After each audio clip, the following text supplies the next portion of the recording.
Are we witnessing the downfall of Sri Lanka? With Sri Lanka's economy about to hit rock bottom, its level of inflation is becoming a far cry from what was expected. At the end of the decade, the situation completely changed as the economy of the country sputtered. For the first time in history, the government went into default on its debt in May 2022. Many experts think Sri Lanka's experience should serve as a cautionary tale for developing economies.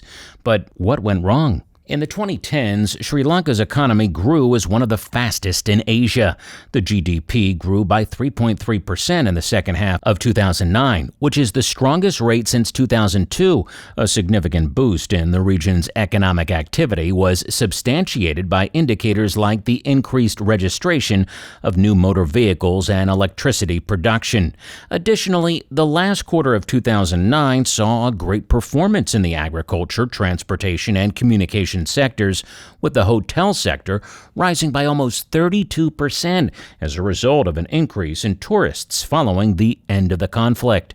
Despite the COVID-19 pandemic's negative impacts on tourism, one of Sri Lanka's largest sources of income, the country's economy, was estimated at $85.2 billion in 2021, remaining stable from previous decades.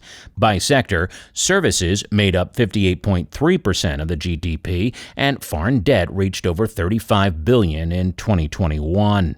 In 2022, the country's prime minister said that the debt-ridden economy had collapsed because there was not enough money to pay for food and fuel. They are requesting assistance from their neighbors, China and India, as well as the International Monetary Fund, due to a lack of funds to pay for the importation of such goods and the existing debt default. Instead of concentrating on economic changes that may boost those liquid assets, they adopted a number of tax reductions to boost political support. Over the past few years, the situation has gotten worse. Sri Lanka's main source of foreign income, tourism, was severely destroyed by the 2019 Easter bombings and the COVID-19 pandemic. Over 260 people were killed in the Easter attacks at hotels and churches in 2019. That ruined the significant source of foreign currency. To make matters worse, the foreign president of Sri Lanka, Gotabaya Rajapaksa, decided to outlaw chemical fertilizers in 2021 in order to convert Sri Lankan agriculture to all organic farming.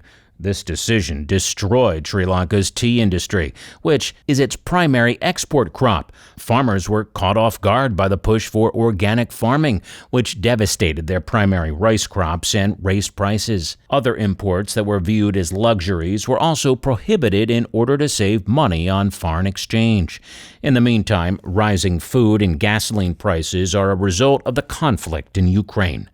The country's food insecurity has increased as a result of the restriction on fertilizer and worldwide grain shortages brought on by the war in Ukraine.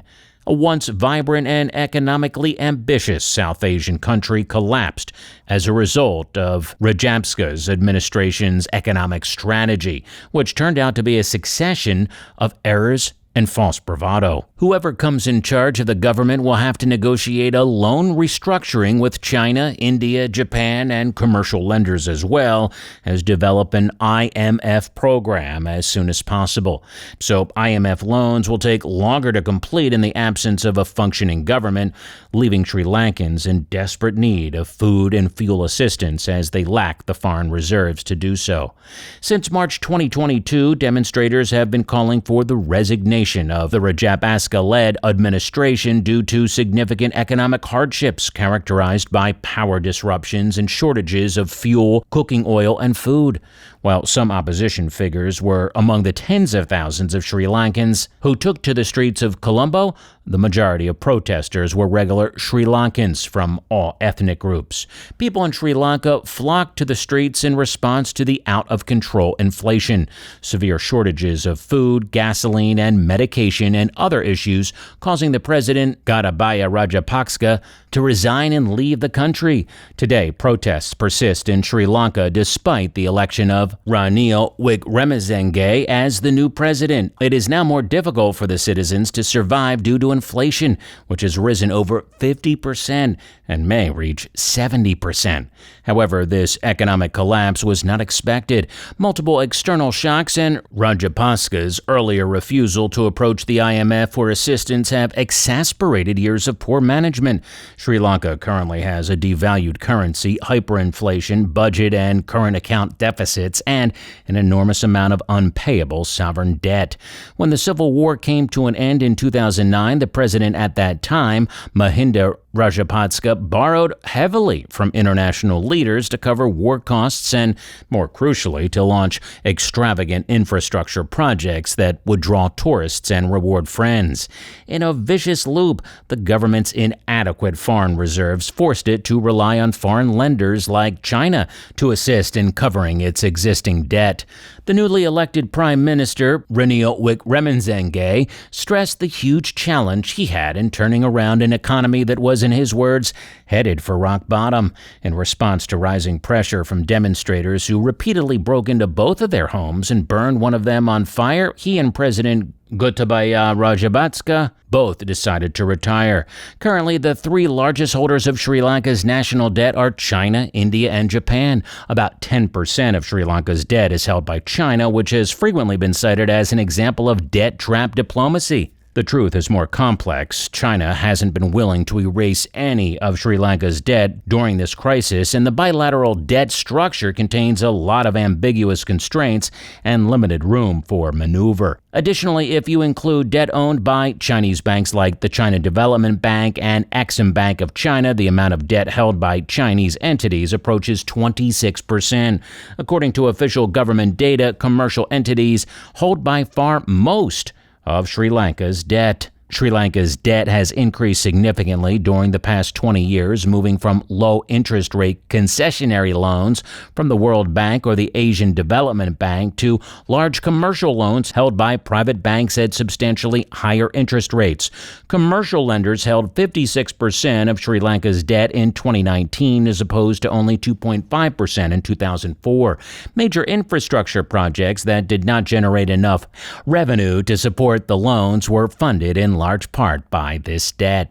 The issue is supported by a large amount of foreign debt, which in a post-pandemic world should serve as a wake-up call for numerous similarly situated nations in Asia and Africa.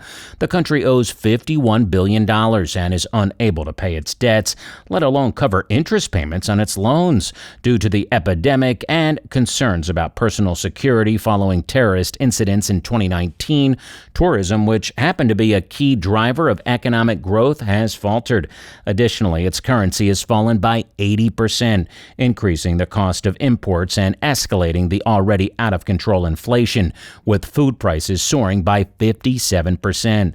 Due to shortages, Sri Lankans are skipping meals and waiting hours in line to try to purchase limited fuel. It's a sobering truth for a nation whose financial system has been developing swiftly, with a middle class that was booming and convenient until the most recent crisis worsened. As a result, the economy is rapidly approaching financial collapse and has no money to import toilet paper, milk, gasoline, or other necessities. Now, another issue is political corruption, which not only contributed to Sri Lanka's mismanagement of its resources, but also made any financial rescue efforts more difficult. Any financial support from the IMF or World Bank should come with special limitations. This is to prevent the financial support from being improperly managed.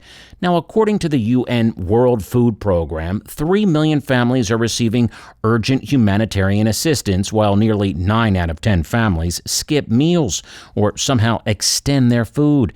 In an effort to obtain essential equipment and medications, doctors have turned to social media. An increasing number of Sri Lankans are applying for passports in order to work abroad. For 3 months, government employees will receive an extra day off so they can cultivate their food. In other words, people are in pain and desperately want things to be better. According to economists, internal issues including years of poor governance and corruption are to blame for the catastrophe. According to the finance ministry, Sri Lanka barely had $25 million in viable foreign reserves. Due to this, it no longer has the resources to pay for imports or even pay off its massive debt. In the interim, the Sri Lankan rupee has lost value and now trades at approximately 360 to the US dollar. As a result, the price of imports becomes even more exorbitant.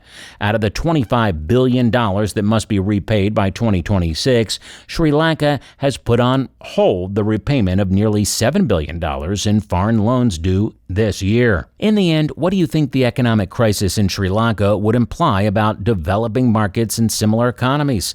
And do you think Sri Lanka's economic downfall is inevitable?